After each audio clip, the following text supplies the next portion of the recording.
నమస్కారం, మీ విజయ్ కుమార్ గంట. ఇది మతపరమైనటువంటి అంశాలను తీసి పక్కన పెడితే భారతం, రామాయణం అనే ఇతిహాసాల్లోని ధర్మవర్తనాన్ని, రాజనీతిజ్ఞతను భారతీయులంతా కూడా గౌరవిస్తారు.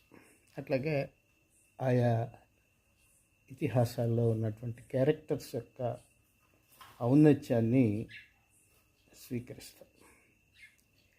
మాట్లాడితే ప్రతి విషయానికి మతాల పేరిట, లేకపోతే ఇంకో దాని పేరిట, ఇంకో పరిరక్షణ పేరిట ఘర్షణలు లేపేటటువంటి వాళ్ళు ఈ మధ్య కాలంలో భారతంలో కొన్ని పాత్రలను చాలా నీచంగా చూసేటటువంటి ప్రయత్నం కనిపిస్తుంది. నేను ముందే చెప్పాను,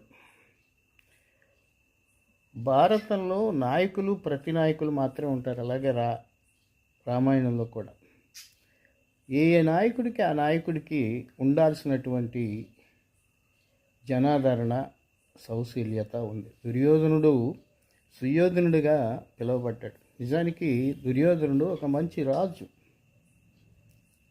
మంచి పాలనా దక్షుడు. పాండవులతో పోల్చుకుంటే అపార ప్రజాభిమానం కలిగినటువంటి నాయకుడు. ఏ పెద్ద పురాణ ప్రవచకులైనా ఎవరైనా సరే మనసు విప్పి మాట్లాడితే అది వాస్తవం. ఆయన భార్య భానుమతి మహా అందగత్తె, మంచి ఇల్లాలు. ఆవిడ యొక్క క్యారెక్టర్ మీద ఈ మధ్య రకరకాల కట్టుకథలు వస్తున్నాయి.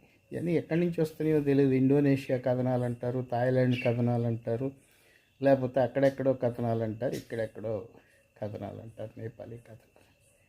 నిజానికి భానుమతి ప్రస్తావన మనకి మొత్తం భారతంలో 5-6 చోట్ల మాత్రమే వస్తుంది. వ్యాసుడు రాసినటువంటి భారతంలో భానుమతిని దుర్యోధనుడు ప్రేమించి పెళ్లి చేసుకున్నాడు అనేది ఒక ఎత్తు అయితే, ఇంకొకటి ఏంటంటే ఆవిడ్ని రాక్షస వివాహం చేసుకున్నాడు అనేది. అంతకుమించి ఆమె క్యారెక్టర్ గురించి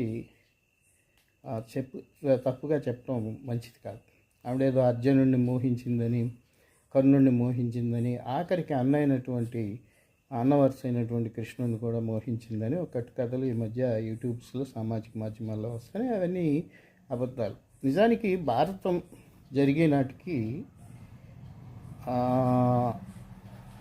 70-80 సంవత్సరాల వయసులో ఉన్నారు దుర్యోధనుడు కానీ, అర్జునుడు కానీ, లేకపోతే వీళ్ళంతా కూడా. వయోభారం చేత యుద్ధం చేయను అంటాడు కృష్ణుడు. ఆ వయసులో వాళ్ళకి ప్రేమ